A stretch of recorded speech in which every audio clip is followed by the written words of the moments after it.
Hey, what's up, everyone? Welcome back. Today we have news about the second part of He-Man, or I should say, Masters of the Universe Revelation Part 2. We have some pictures here. We see Orko as well as what is being called Savage He-Man that's going to be coming up in the second part of the series, Masters of the Universe Revelations Part 2. So I'm going to go ahead and go over this article. I'll link it in the description below for those of you that want to check it out for yourselves. If you saw my previous video where I talked about He-Man, I didn't really care for the series, really, because the plot, it didn't really engage me. I wasn't really interested overall in what was happening. It wasn't because of any kind of agenda, because surprisingly, whatever agenda they were trying to push wasn't as heavy-handed as one would probably expect. So it wasn't even because of that. I just didn't care for any of the characters. I didn't get emotionally invested in any of them. I thought Tila was a whiny, insufferable, petty, just selfish jerk of a character, and I couldn't really empathize with her, as well as some of the other characters. I just felt were just really uninspired and kind of boring and uninteresting. So for me, the series fell kind of flat. Didn't really care what was going on, and by the end of it, I was just kind of like, it's all right. I didn't think it was like the worst thing I had ever seen, but definitely not the best. You know, the jokes didn't really land for me either. I didn't think anything was particularly funny. They were very contrived jokes and puns that I didn't care for at all. I mean, one of the only good things I guess I could give it credit for, I think, was, you know, the animation style was good, as well as I did like the fact that in the first part of the series they incorporated some things that were left out of the original series, right? Like maybe like certain toys and things like that that they never got to present in the original series. They presented those characters in He-Man, or I should say in Masters of the Universe Revelation. So that was cool. Like little things like that I thought were a nice little addition, but not enough, at least for me, to be like, oh, this series is great. And, you know, the whole thing with Orko sacrificing himself, I knew that they were going to bring him back.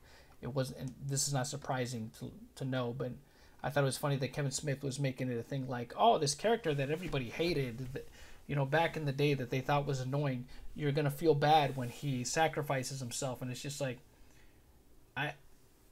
growing up as a fan of the series, I don't recall Orko ever really getting, I mean, I'm sure there was people that found him to be annoying, but by and large, if you ask anybody that grew up watching like He-Man and Thundercats, I mean, they'll tell you Snarf was infinitely much more annoying than Orko was. Orko wasn't really all that annoying. I mean, like I said, some people could look at him and say, yeah, he's annoying.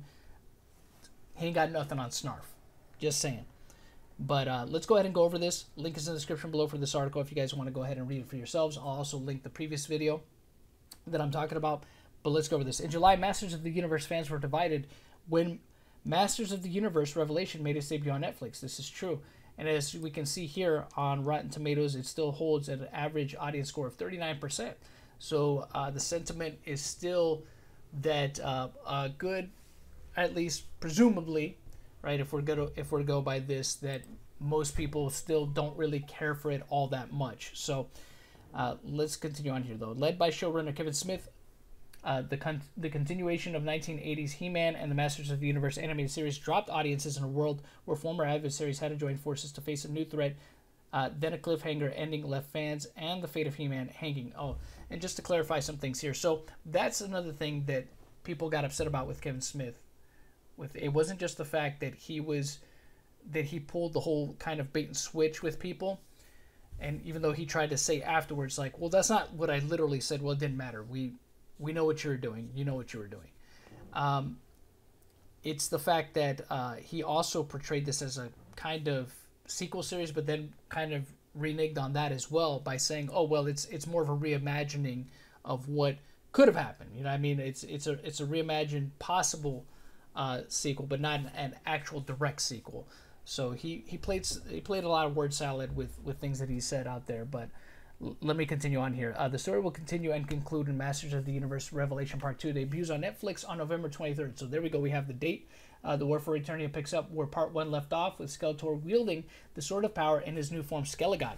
As the forces of good and evil face off once more, to usher in the next chapter, Mattel will reimagine a mythical character from the 1980s as both an on-screen hero and a new offering in the action aisle, inspired by the unofficially named Wonder Bread He-Man from the original Masters of the Universe toy collection. Savage He-Man emerges with a true backstory. So, in case you're wondering what that is, Wonder Bread He-Man, I'll leave this linked in the description below because it kind of gives a little bit of a backstory on that.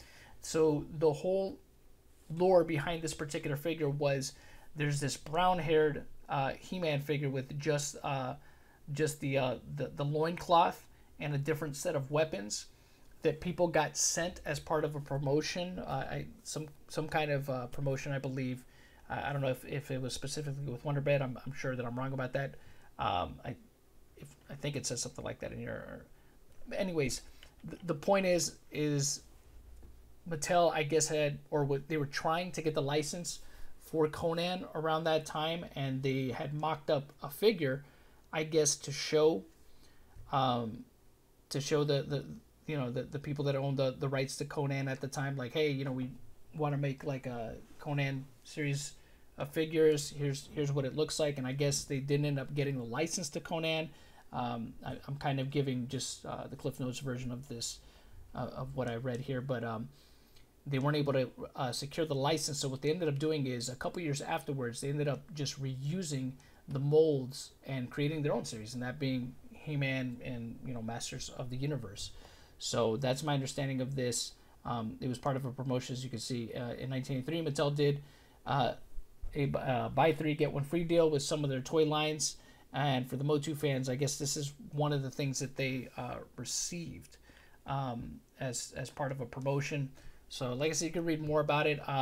The article is kind of phrased weird in some areas, so I don't know if it was proofread before, so I didn't understand certain specifics on it, but that's kind of more or less the backstory on the Savage He-Man character. But now it's actually something that's going to be coming to life within this particular series, which again, that's something I gave them credit for, is them incorporating stuff that was unused in regards to the toys in the first part, mentions and things like that. So for years it was assumed that Prince Adam could only call upon the power of Grayskull using the Sword of Power, but Adam himself always wondered what would happen if he called upon the power without the sword.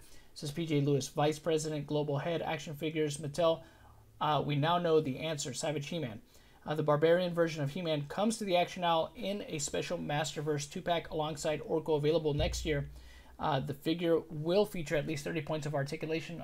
Additionally, the second wave of Masterverse action figures include Tila, Man-at-Arms, Beastman, and Spikor, and is hitting retail now. So the idea behind that, I understand, because I read another article, and unfortunately I could not find it for this video, but the idea with the Savage He-Man is that he's like basically the raw energy or the raw power form of the He-Man manifestation. Basically, without it, it's the unrestrained, I guess, version of the power that he gets, right?